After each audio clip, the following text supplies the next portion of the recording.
I spent $1,400 on a 7-day solo trip to Mexico City. And yes, I'm about to expose every single dollar. From my $30 sushi dinner to the Uber that took 1.5 hours through the rain and wasn't even worth it. If you're thinking about solo traveling and want to keep your coins in check, this video is for you. I'm breaking down flights, Airbnb, food, transportation, tips, tours, and even the mistakes I made so you don't have to. Let's get into it. My round trip airfare from New York City to Mexico City was about $386 through American Airlines. My flight on the way there was a connecting flight, but on the way back it was nonstop. Thanks to the Chase Sapphire Preferred Travel Portal and my points, I redeemed $250 worth of points, making my flight actually $136 out of pocket. My biggest tips when booking a flight is to use Skyscanner and Google Flights to track the prices and find deals. Book midweek flights to save money. My flight left on a Tuesday and arrived back on a Tuesday. You can also use a VPN when booking a flight. I actually booked a flight in Mexico City from New York to Texas, and it was a lot cheaper than if I had booked it in New York. If you have a travel credit card, and I definitely recommend the Chase Sapphire Preferred, use points to offset the costs. It's a total game changer, and also it usually provides you with other benefits such as no foreign transaction fees, TSA pre-check, and more. Additionally, when I was looking at destinations, I wanted to travel somewhere where the flight wouldn't be too expensive, and so coming from America, I knew that would be the Caribbean or South America. So if you're looking for more affordable flights, definitely look into those destinations. As a solo traveler, I wanted to keep it simple when it came to accommodation. A private room, a private bathroom, and a good location. Because I knew I would really only be using my Airbnb to sleep, and I would be outside exploring for the rest of the day. I stayed in the Hippodromo Condesa area. It's walkable, pretty, and safe. The Airbnb I stayed in was $57.27 a night, which totaled about $350,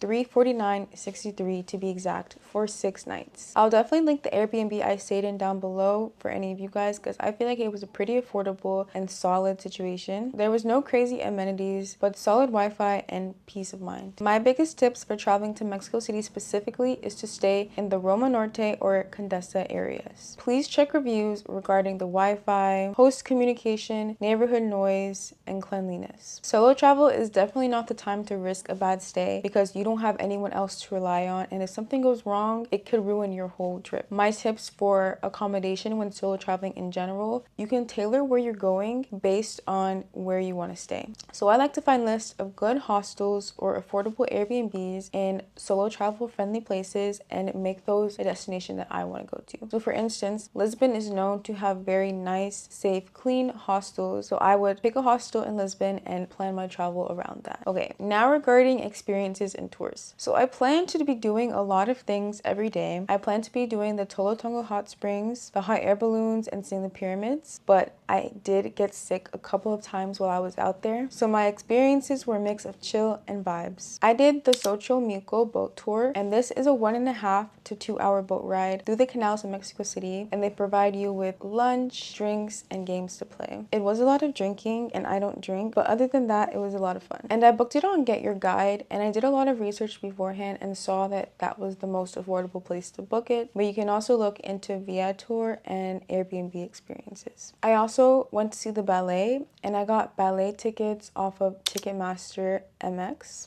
I got gallery seats, which are pretty high up, but it was still an amazing show, and those cost $22.46. I also went to see a lucha libre match, which is kind of like grown men wrestling, and that was actually really fun. I didn't know what to expect, but I enjoyed it a lot, and I sat pretty close to the stage. I was about 7 or 8 rows back. I also booked this on Ticketmaster, and this cost $36.45. I booked a salsa class through ISM Salsa online, and this cost $10. I went to a Black Planet party, which is just an R&B and Afrobeats party, and this cost $10, and you can pay it through cash or Venmo when you get to the door. I also went to this place called Mama Roomba, which is a salsa club, and that cost $7.21, and you can also pay this at the door with cash or card. I also signed up for a helicopter spin class, which is basically a spin or cycling class on a helicopter pad, which looked so fun, but they only offer this on Saturdays and Sundays. And on the day I signed up for it, it ended up raining and it's just not safe to have that class, so they canceled it, but that would have cost $20. So my tips for experiences in Mexico City or in general is to book through Get Your Guide because they always have discounts. And you can also try, like I said, Viador or Airbnb experiences. And Ticketmaster is great to find out about events such as concerts, fights, ballet, performances, etc. And before you book things, always check the cancellation policy because I had to beg to get my refund for that spin class. So sometimes they don't like to offer refunds, so just make sure there's a good cancellation or refund policy before you book. Getting around Mexico City was a journey. To get around, I mostly used Ubers or this taxi app called Didi, walked, or took the bus. On Ubers, I spent $100.90. With Didi, the local taxi app, it was a lot cheaper, but it was also acting a little finicky with my card. It would decline sometimes and not let me pay. For that, I spent $61.51 on my card and $24.03 in cash. If you're going to use Didi, I definitely recommend to bring cash because with cash, it usually is a little cheaper and you don't have to risk your card getting declined. I also took the cable car, which is actually a form of public transportation, but I kind of use it as an experience. And to ride the cable car, you have to purchase a public transportation card and you have to get these through the machine. And the machine only takes cash and gives you no change back. So I put in 50 pesos, which is about $2.58. And I used this for one round trip on the cable car and then one time when I took the bus. I also walked a lot. Like I walked 20 minutes at times. One day I even took 18,000 steps, so I definitely got my steps in. In terms of transportation, my biggest regret was probably the Uber back from Xochimilco. It cost $25 for the Uber ride, which is a lot of money in Mexico City. So I probably, one, would not have gone at all, or two, taken the bus back because there's actually really good public transport systems. So my tips for transportation in Mexico City are to use Didi instead of Uber, or just walk and get your steps. Buy a transport card and remember that it's cash only, and take the public transportation, and bring small bills because the machines do not give you change back. And also a lot of Uber drivers and people in general just don't have change, so make sure when you're getting cash you get small bills. And just walk when you can because it saves you money and you get to see more of the city.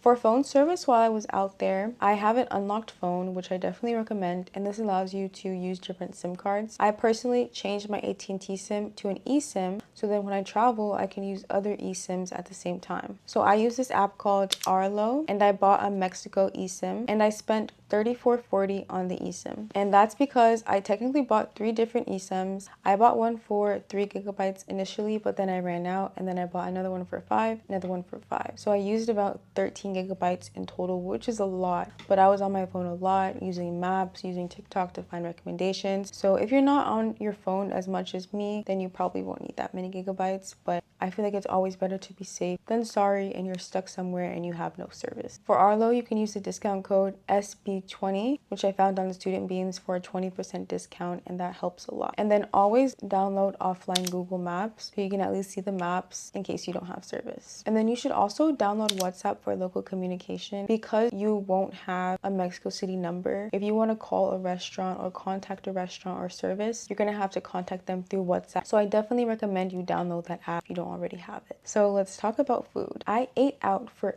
every single meal. Everything from street tacos to rooftop sushi. In total on food, I spent $370.44. The max I spent on a meal was $30, and this was at a pretty fancy sushi and omakase restaurant, and the average I spent on a meal was $15, which usually included an entree and a drink. I also got daily green juices and tea, which was about $3. Some of my favorite restaurants were Gardella, which have really good ribeye tacos, Ling Ling, which had this bone marrow beef fried rice, and Kill Bill, which had amazing nigiri. My tips for eating out in Mexico City are to bring your own water because these restaurants will charge you for the most expensive water and it'll be more expensive than the food. So just bring your own bottled water and don't get water while you're at these restaurants. Also, touristy spots cost a lot more, so try and balance it with local eats. And please, please, please take probiotic and digestive enzymes with you because I got sick almost 3 times while I was there. And also make sure you're taking your electrolytes and drinking bottled water only, and try and avoid anything that was washed with the tap water.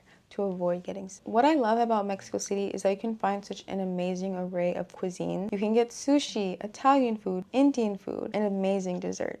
I love the churros out. Now let's talk about other experiences. Museums are super affordable or free if you plan right. The only museum I paid for was the Anthropology Museum, which was about $5, but I mostly went to museums on Sundays, and the museums in Mexico City are free on Sundays. I went to the CDMX Museum, Maya Contemporary, and the Olivia Foundation. And these were so beautiful, and the artwork there is amazing. My tip is to just pack your Sunday with museum hopping so you don't have to pay for them. And also, a lot of them are in the same area, so it just makes sense. You could also download a museum map so you don't get overwhelmed and you know where to find all of them. For souvenirs, I went to the Mercado de Artesanías, and I spent about $10 there. Make sure if you go there, you bring cash because most places there don't accept card, especially if you're buying something small. After that, I wanted to go to a local market, so I went to the La Merced market, and I definitely regretted it. That place is for locals, and I just stood out like a sore thumb. And I definitely don't recommend to go to the super local markets if you don't want to get got. I also wish I waited to do my beauty treatments in Mexico City. Before I left, I got my hair done, I got a pedicure, I got a wax, but I think it would have been better if I just got my beauty treatments done over there because it's a lot cheaper. And then I also recommend for you to get prescription medication in Mexico City as well. You can go without getting a prescription and it's a lot cheaper. So you can get things such as tretinoin, hydroquinone, and antibiotics, all for such a low price. So the official total cost for this trip was $1453.82 for 7 days in Mexico City. Could I have done it cheaper? Absolutely. Would I go back? 100%. Solo travel is all about balancing safety, comfort, and fun without draining your savings. So here are my final travel tips. Make sure to bring a Visa credit card with no foreign transaction fees. And if you have a debit card that has no foreign ATM fees, bring that as well. You should also learn basic Spanish phrases. Things such as cuánto cuesta, which means how much. Donde está el baño, which is where is the bathroom. Para llevar or para aquí, which means to go or for here. And if you're Black like me, you could join WhatsApp groups and go to the Black Woman Walk every Saturday. So just research neighborhoods, check reviews, and trust your gut. If you found this video helpful in any way, like, comment, and subscribe. I post videos about personal finance and leveling up, and I would love for you to join our community. Thanks for watching, and let me know if you plan to go to Mexico City or any other city that you plan to go to. See you in my next video. Bye!